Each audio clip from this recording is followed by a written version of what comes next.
Ada seorang terduga pelaku, seorang ibu-ibu, udah umurnya lebih tua dari saya.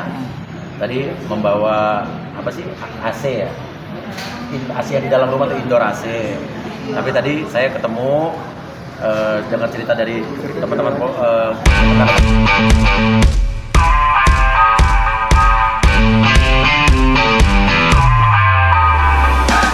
ada seorang terduga pelaku, seorang ibu-ibu, udah umurnya lebih tua dari saya. Tadi membawa apa sih, AC ya? AC yang di dalam rumah tuh indoor AC. Tapi tadi saya ketemu dengar cerita dari teman-teman rekan-rekan polisi di sini juga, karena kondisinya ibu ini juga dia pekerjaannya tukang parkir, terus juga cucunya juga bisu disabilitas, oke. Terus udah gitu juga suaminya juga tukang parkir dan tinggal dengan anaknya dan cucunya ya. Dan tadi saya memutuskan, saya mengambil inisiatif untuk saya yang mengajukan restoratif justice.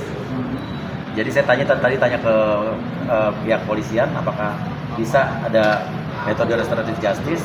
Dibilang bisa, antara yang mengajukan terduga pelaku atau saya sebagai korban. Tapi saya langsung sebagai korban, saya yang mengajukan dulu. Dan untuk ibu ini saya akan restoratif justice sehingga ini tidak dibawa ke tiap tahap berikutnya. Jadi nggak usah sampai ke pengadilan, ya selesai di sini. Artinya Mas Uya memaafkan ya Mas para penjarahan ini? Saya bilang udah ikhlas. Tadi ibu itu juga tadi cerita dia nggak maksud apa-apa, cuma datang mau dengar ada lihat rumah saya, terus ketemu ada di depan pintu ada AC tergeletak, diambil gitu. Dia sendiri malah dia bilang nggak tahu itu ini barang apa, dia juga nggak tahu yang diambil apa gitu. Mas, ini hanya ibu ini satu aja atau ada beberapa orang lain yang? Kalau yang lain saya nggak tahu, karena kalau saya terus terang saya ini baru pertama lagi saya keluar ketemu orang rame. Kemarin saya sempat keluarnya diem-diem gitu ya. Sekarang ini baru pertama kali saya berani untuk keluar yang rame-rame ketemu orang. Dan saya nggak nyangka juga tiba-tiba banyak teman-teman wartawan. Tadi saya belum setelah siap juga untuk diwawancara. Tapi intinya fokus saya hari ini cuman restoratif justice khusus kasus ibu ini. Kalau untuk yang kata terduga-duga lain saya nggak tahu juga, saya itu urusan polisian. Tapi Mas Uya sendiri membuka nggak untuk yang lain? Ya, tadi sih warga biasa, ibu-ibu benar-benar tukang parkir, penghasilan juga ada sehari cuma 30.000.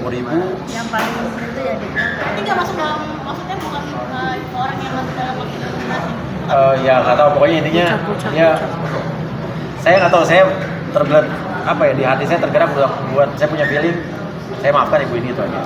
Mas, informasinya kan ada 10 tersangka pengerusakan dan penjarahan yang udah ketangkep itu.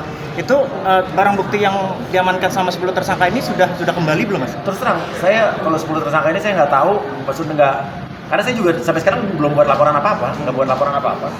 Dan itu kan mungkin hasil laporan model A dari polisi atau mungkin hasil tangkapan polisi pada saat itu, saya juga nggak mengerti karena tadi urusan saya kan di unit PPA dan khusus buat ibu ini aja. Untuk Mas Uya mungkin ada udah ada cari tahu belum sih Mas Uya? Kucing tadi juga ada RT, ibu RT dari tolong, karena ini lokasi ibu ini juga tetangga dekat kita juga, nggak jauh.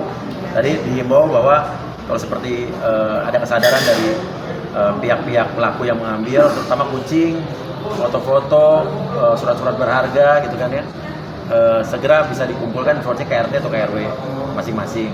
Dan kalau kucing sekarang saya fokus saya emang urus keluarga saya, mertua saya, ibu saya, karena itu kan tempat tinggal mertua saya juga di rumah itu juga, dan urus mencari kucing-kucing saya yang hilang. Mas Uya, untuk kondisi mertua Mas Uya itu bagaimana kondisinya? Mertua ada di tempat yang aman, orang tua saya di tempat yang aman.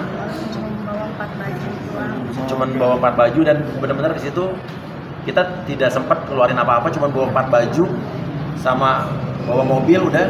Jadi kalau dibilang kita ninggalin rumah, emang tinggal rumah dalam keadaan emang bingung, karena kita nggak nyangka juga orang bakal masuk kayak begitu. Dan itu surat-surat segala macam, akte nikah segala macam, orang mertua saya segala macam itu ya udah nggak ke bawah.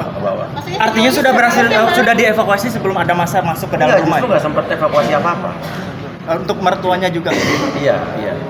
Untuk kucingnya Mas, ada berapa yang terkonfirmasi? Kucing sampai saat ini, sampai tadi malam yang di tangan kita sudah 3. Ya sudah ada 3 yang di tangan kita. Terus kita mendapatkan informasi lagi beberapa yang ada ini tim kita tetap cari, tapi kalau kita kan carinya emang lebih silent ya, nggak terlalu gimana-gimana. Jadi ya, emang ada pihak kalau ada yang menemukan, hubungin ke IG-nya Tamara Asjikin, ada di share di Instagram saya. Kan informasinya ada yang di Puskes One Ragunan sama Iya. diamankan sama Iya, ada juga yang katanya diamankan sama polisi juga ada. Jadi yang diamankan polisi itu ada 2 yang hasil tangkapan dari polisi, dan itu ada di Puskes One Puskes Ragunan. Iya.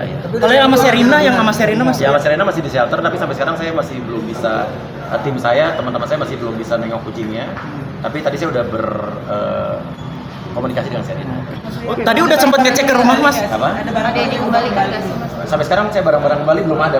Cuma tadi polisi sudah menemukan satu bundel yang isinya ada foto Astrid, ada akta jual beli, tapi kan saya belum lihat tuh akta jual beli apa.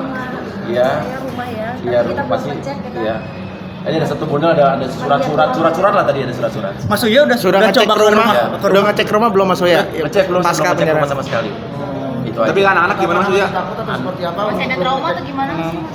Katanya Saya sih terus sempat terang ya, ini kalau boleh video jujur ya, saya waktu masa ke rumah saya tuh sebelum udah ada isu mau ke rumah saya tuh saya udah ikhlas. Terus waktu ibaratnya dilihat video, akhirnya tembus, kan warga sekitar tuh menolong, menjaga.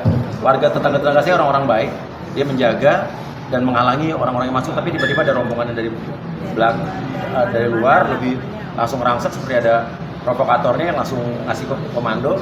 Ya akhirnya udah nggak terbendung, saya habis itu udah matiin telepon, saya udah pasrah aja. Saya udah Anak-anak Mas Uya gimana Mas Uya? Untuk anak-anak nangis lah pasti, karena di situ ada barang-barang foto-foto keluarga kita yang gede-gede, yang foto-foto anak-anak masih kecil, foto nikah. Itu sih yang sama kucing sih yang pasti kita ya itu aja.